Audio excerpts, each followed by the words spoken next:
I started babysitting, the parents gave me a horrifying set of rules. I thought I hit the jackpot when a rich family paid me $200 to babysit their child for a night. I never could have guessed this would have led to my life being ruined forever. The children were extremely well behaved and everything went smoothly the first night. The young couple must have thought that I had done a good job because word spread quickly around the rich neighborhood that I was a great babysitter choice. This was perfect for me. Most of the families around here pay way better than where I live since they all come from a long line of wealthy families, but I was always suspicious about some of the families. You hear rumors about really rich people, some very creepy stories, but I never actually believed any of them. Sometimes I'll babysit for a few hours and make a couple $100. Other times the parents want me to stay the night while they go off and get a hotel room so that they could be away from their kids for a change. That is where I make the big bucks. A couple of days ago, a husband and wife had texted me asking if I could stay the night at their mansion and watch their 7-year-old little girl for them. I happily agreed, not knowing this might be the last time I ever see the outside world again. When the day finally came, I drove my beat-up Jeep Wrangler to the edge of the rich neighborhood and made my way up this private driveway that I had never noticed before because the entrance was hidden back amongst the trees that surround the entire north side of town. I drove up this steep, winding driveway for what seemed like 10 minutes before I finally saw the house come into view. Out of all the houses I've babysat at, this was hands down the most gorgeous one I've ever seen.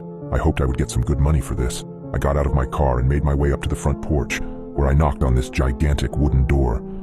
A few seconds later, a beautiful woman in her mid-30s answered and introduced herself as Mrs. Collins.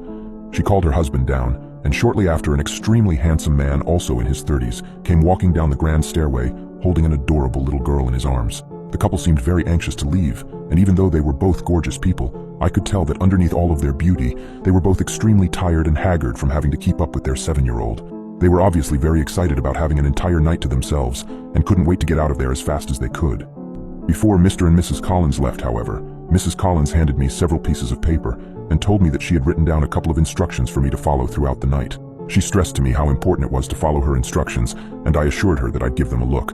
I waved to the pretty young couple as they made their way down the driveway in their expensive Mercedes, and then closed the door behind me. I gave the instructions a quick once-over before folding the papers and stuffing them into my back pocket. I'll look at them later, I told myself. How stupid I was to do that. Mr. and Mrs. Collins' daughter Samantha was a very nice young girl who warmed up to me almost immediately, or so I thought. We had spent the next few hours playing games and watching TV. After we finished our 5th episode of Teen Titans Go, I noticed that it was getting late and asked Samantha what her bedtime was. She shrugged, not really giving me an answer, which is when I remembered Mrs. Collins' instructions. I pulled out the folded pieces of paper and scanned through them very quickly when I saw the words, "Samantha needs to be in bed before 8 p.m. I checked the time to find that it was almost 7:45. "Well, it looks like your bedtime is right now," I said, lift Samantha up off the couch so I could get her ready. She brushed her teeth and I tucked her into her California king-sized mattress. I told her goodnight and was leaving her room when she said something that stopped me in my tracks. "Don't forget to lock my door before you leave," she said. I stopped walking and turned back around toward her, confused. "What do you mean, don't forget to lock your door?" I asked. "Why would I need to lock your door? What if you have to go to the bathroom in the middle of the night?" She looked at me innocently and shrugged her shoulders again. "I don't know, but Mommy always locks my door before I go to sleep. She says she does it to protect me and herself. I don't remember what happens after I fall asleep, but Mommy says that I always try to leave my room at night, which is a bad thing." I looked at her dumbfounded. I didn't know what to say. What sort of parents would lock their child in their room at night? "Mommy told me that she would leave instructions for you to follow, and locking my door is one of them," she said. I had forgotten to read the rules. "Oh, okay, Samantha, I'll lock your door." "Good. Good night, sweetheart," I stammered. She gave me a big smile and rolled over in her bed. I closed her door and noticed that there was a latch drilled into the door frame that would allow someone to lock it from the outside. I closed the latch and then walked back downstairs so I could read the rest of Mrs. Collins' instructions.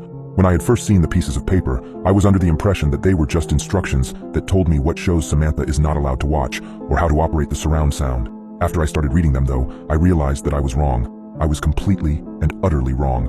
I started reading, "Hello, Annie. I'm so glad that you agreed to stay the night and babysit Samantha for us. She's such an angel, and I'm sure that the both of you will get along very well. I know that our house might seem old and scary, but don't worry because nothing bad will happen to you as long as you follow some simple instructions. Firstly, Samantha needs to be in bed in her room with the door locked before 8 p.m. Do not open up her bedroom door after 8 p.m. I repeat, do not open Samantha's bedroom door after 8 p.m. She will try to convince you to open the door in many different ways. She will cry, scream, and threaten you until you give in, but do not listen to her. She can't hurt you as long as the door is closed." At this point, I was confused. Why would I leave her locked in there if she was screaming and crying to let her out? Something horribly wrong was going on here, but I continued reading. "Between 8:30 and 9:30 p.m., make sure you remain in the living room with the lights turned on. Around this time of night, you may hear scratching and growling coming from Samantha's room or from other parts of the house. These noises are nothing to worry about as long as you stay in the living room.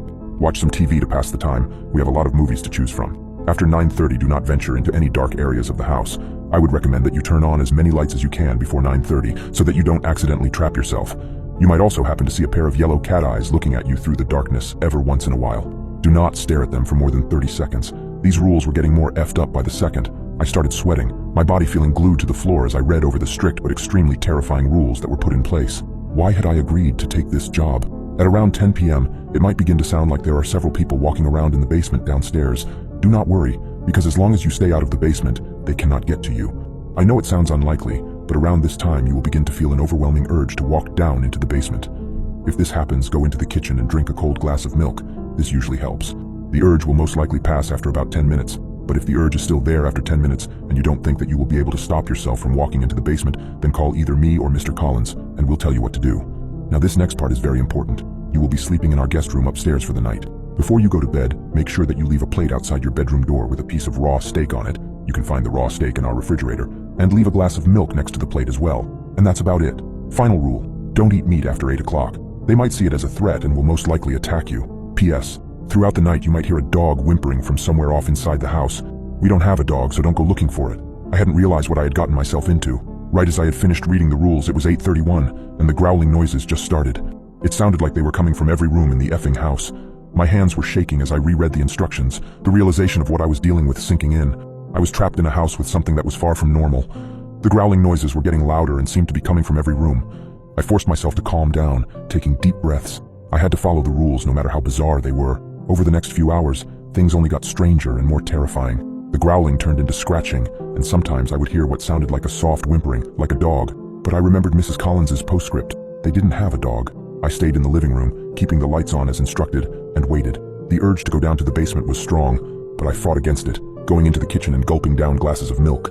Around 10 p.m., I heard the sounds of footsteps in the basement, but I didn't go down there. I stayed put, watching TV to distract myself from the cacophony. It was during one of these distractions that I noticed a different piece of paper on the coffee table, a sheet that had been tucked away under a magazine. It was a diet plan for Samantha, written in Mrs. Collins's neat handwriting. My heart skipped a beat as I read through it. It was a weekly meal plan, but it wasn't the usual fare you'd feed a 7-year-old. Liver on Monday, kidneys on Wednesday, heart on Friday. It was a diet composed of human organs. My stomach churned as the horrifying truth hit me. Samantha wasn't just some ordinary child. She was something else. As the realization dawned on me, I heard a loud crash from upstairs. It sounded like a door being broken down. The noise was followed by the soft padding of feet on the staircase. Samantha. I could hear her humming a lullaby as she descended, her voice echoing through the eerily silent house. My heart pounded in my chest as I stood rooted to the spot, my mind racing. I thought back to Mrs. Collins's instructions, her insistence that I follow them exactly, but it was too late for that now. I had made a terrible mistake, and now I was about to pay the price. I could hear Samantha getting closer, her humming growing louder. It was then that I realized the horrifying truth.